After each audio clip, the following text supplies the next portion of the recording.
महाभारत के युद्ध का वर्णन शिखंडी के बिना अधूरा है।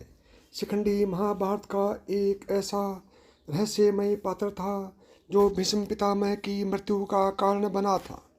शिखंडी कौन था, आइए जानते हैं। महाभारत के युद्ध में सबसे विनाशकारी युद्धों में से एक माना जाता है। इस युद्ध में कौरवों का सब कुछ नष्ट हो गया।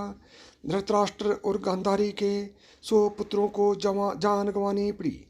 महाभारत का युद्ध 18 दिनों तक चला।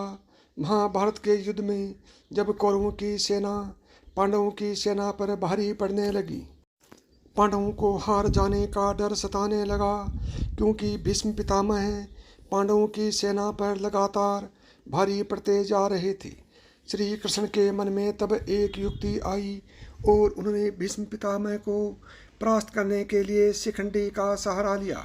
शिखंडी महाभारत में एक रहस्यमय पात्र के रूप में नजर आता है। शिखंडी पूर्व जन्म में स्त्री था। अगले जन्म में भी शिखंडी स्त्री के रूप में जन्म लेती है, लेकिन वह पुरुष बन जाता है। भीष्म पितामह ने शिखंडी के बारे में दुर्योधन को बताया था कि जिस समय हस्तिनापुर के राजा उनके छोटे भाई विचित्रवीर्य थे, उस समय उनके विवाह के लिए मैं काशीराज की 3 पुत्रियों अम्बा, अंबिका और अंबालिका को हर लाया था।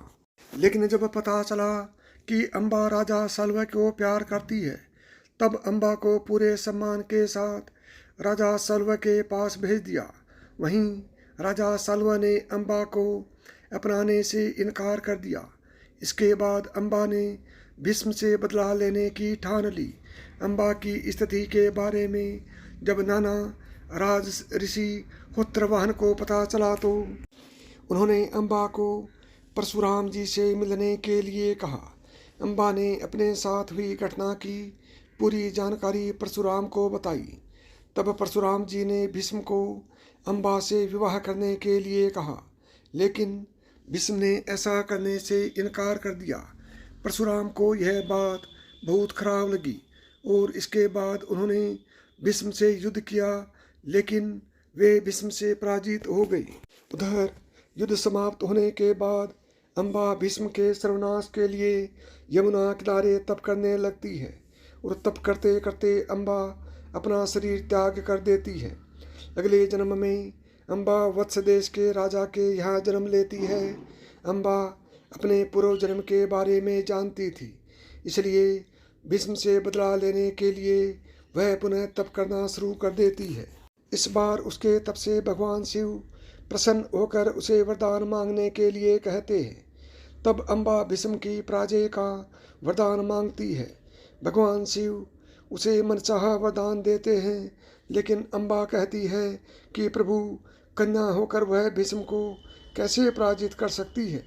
इस पर भगवान शिव कहते हैं कि अम्बा, तुम अगले जन्म में पुनः एक स्त्री के रूप में जन्म लोगी, लेकिन युवा होने पर पुरुष बन जाओगी और भीष्म की मृत्यु का कारण बनोगी। ऐसा वरदान मिलने पर अम्बा ने एक चिता बनाई और भीष्म का वध करने के लिए अग्नि में प्रवेश कर गई। महाभारत काल में अम्बा राजा द्रौपद के यहाँ शिखंडी के रूप में पैदा हुई। एक यक्ष ने शिखंडी की सहायता करने के उद्देश्य से अपना पुरुषत्व उसे दे दिया और उसका स्त्रीत्व स्वयं धारण कर लिया। यक्ष ने शिखंडी से कहा कि जब कार्य पूर्ण हो जाए तो मेरा पुरुषत्व मुझे लौटा देना। शिखंडी ने उसे ऐसा ही करने का वचन दे दिया। महाभारत का युद्ध जब आरंभ हुआ तो भीष्म पितामह को हराने के लिए शिखंडी अर्जुन के साथ उसके रथ पर सवार होकर भीष्म पितामह के सामने आ गया। भीष्म पितामह ने स्त्रियों पर शस्त्र नहीं उठाने की प्रतिज्ञा की थी, क्योंकि शिखंडी स्त्री से पुरुष बना था। इस वजह से भीष्म ने अपने शस्त्र रख दिए। तभी अर्जुन ने शिखंडी को ढाल बनाकर भीष्म पर तीरों की वर्षा कर दी और भीष्म को पराजित कर दिया। अर्जुन के बाणों से छलनी भीष्म पितामह बाणों की सैया पर आ गई। इस प्रकार से शिखंडी भीष्म पितामह की मृत्यु की बड़ी वजह बना। साथियों, यदि आप अपने ऊपर भगवान श्री कृष्ण की कृपा चाहते हैं तो अभी वेदांश की कहानियाँ यूट्यूब चैनल को सब्सक्राइब करें। जय श्री कृष्ण, राधे राधे।